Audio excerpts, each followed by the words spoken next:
மிதுன ராசி காலபுருஷனுக்கு 3வது ராசி. காலபுருஷ தத்துவப்படி ராசி மண்டலத்துல 3வது ராசியா இருக்கிற ராசி மிதுன ராசி. மிதுன ராசிக்கு அதிபதி புதன். புதனுடைய ஆட்சி இல்லத்துல பிறந்திருக்காங்க அந்த மிதுன ராசிக்காரவங்க. இவ்வளவு நாள் பாத்தீங்கன்னா குரு ராசிக்குள்ளே உட்கார்ந்து இருந்தாரு. ராசிக்குள்ளே உட்கார்ந்து அந்த ராசிக்காரவங்களை போட்டு பாடாப்படுத்திக்கிட்டு இருந்தாரு. இப்ப குரு ஜூன் 2ஆம் தேதி என்ன பண்றாரு, உச்சமாயிடுறாரு. ராசிக்கு 2ஆம் இடத்துக்கு வர்றது மிதுன ராசிக்காரவங்களுக்கு அதி அற்புதமா இருக்கும். ஜூன் வரையும் காத்துக்கிட்டு இருக்க வேண்டிய அவசியம் இல்ல.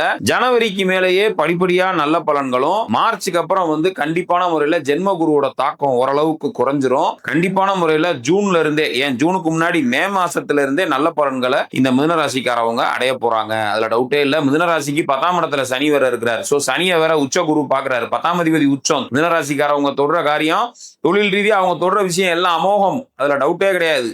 அதே நேரத்துல 2ஆம் இடத்துல வேற குரு உச்சமாறாரு. 6-8 குரு பாக்குறாரு. அப்ப என்ன ஆகும், 6-8 குரு பாக்குறாரு அப்படிங்கும் போது மறைமுகமான இடங்கள், 6-8ங்கிறது மறைமுகமான இடங்கள். இப்ப இந்த லாட்டரி யோகம் இருக்கா, அல்லது மறைமுகமா எனக்கு வருமானம் வருமா அப்படின்னு கேக்குறாங்க இல்லையா, அவங்க எல்லாத்துக்கும் இந்த மிதுன ராசிக்காரவங்களுக்கு நல்ல பலன் இருக்கு. ஆனா ஜாதகத்துல அதுக்கான இது இருக்கான்னு பார்க்கணும். ஜாதகத்துல உங்களுக்கு தசாபுத்தி சப்போர்ட் பண்ணுச்சுன்னா 6-8 குரு பாக்குறதுனால மறைமுகமான இடங்களை குரு பாக்குறது, மறைமுகமாக வருமானங்கள் வருவதற்கான வாய்ப்பு இருக்கு. இந்த லாட்டரி மூலமா வர்றது, அல்லது இந்த உயில் சொத்து இருக்கும், அனாமத்தா இருக்கிற சொத்து நமக்கு கிடைக்க போகுது அப்படின்னு சொல்லுவாங்க இல்லையா. அப்ப இந்த மறைமுகமா வர்றது தானே, இதெல்லாம் வெளியே சொல்ல முடியாதுல்ல. சோ இந்த மாதிரி மறைமுகமா வரக்கூடிய விஷயங்கள் அனைத்துமே மிதுன ராசிக்கு இப்ப சாதகமா இருக்க போகுது. ஏன்னா குரு உச்சமாகிறது தொழிலையும் ஒரு வெற்றியை கொடுக்க போகுது. 6-8 குரு பாக்குதுங்கும் போது இவ்வளவு நாள் ஹெல்த் ரீதியா கொஞ்சம் ட்ரபிள்ல இருக்கவங்களுக்கும் இப்ப எந்திரிச்சு அவங்க வேகமா இயங்கக்கூடிய ஒரு நல்ல நேரமாக மிதுன ராசிக்கு இருக்கு. பொதுவா மிதுன ராசிக்காரவங்களுக்கு இந்த 2026வது வருடம் சிறப்பாக இருக்கும். ஆனா பிறந்த கால ஜாதகத்தை வைத்தே நல்லா புரிஞ்சுக்கிறணும். பிறந்த கால ஜாதகத்தை பார்த்து தான் எந்த ஒரு முடிவும் தெல்ல தெளிவாக சொல்ல முடியும்.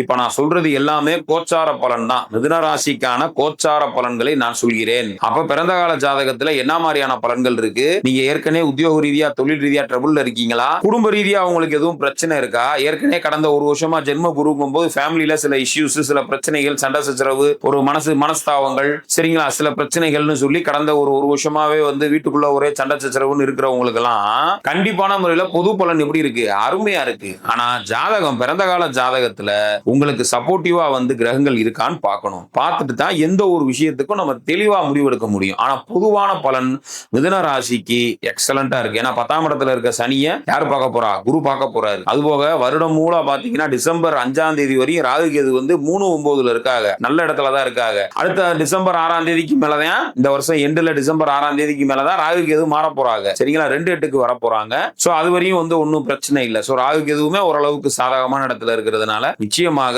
மிதுன ராசிக்காரர்களுக்கு அதி அற்புதமான மாணவ மணிகளா இருந்தாலும் சரி, தொழில் பண்றவங்களா இருந்தாலும் சரி, சோ அந்தந்த வயசுக்கு ஏற்றாற் போல நல்ல பலன்களை மிதுன ராசிக்காரவங்க அனுபவிக்க போறாங்க. இந்த வருஷம் ரொம்ப அற்புதமான பலன்கள் அப்படின்னு சொல்றது மிதுன ராசிக்கு சொல்லலாம். அற்புதமான ஒரு நல்ல ராசியாக, ஒரு நல்ல ஆண்டாக கண்டிப்பாக தொழில் வளத்திலையும் சரி, அதே நேரத்தில் மற்ற எந்த விஷயமா இருந்தாலும் பிரச்சனைகளுக்கு தீர்வு.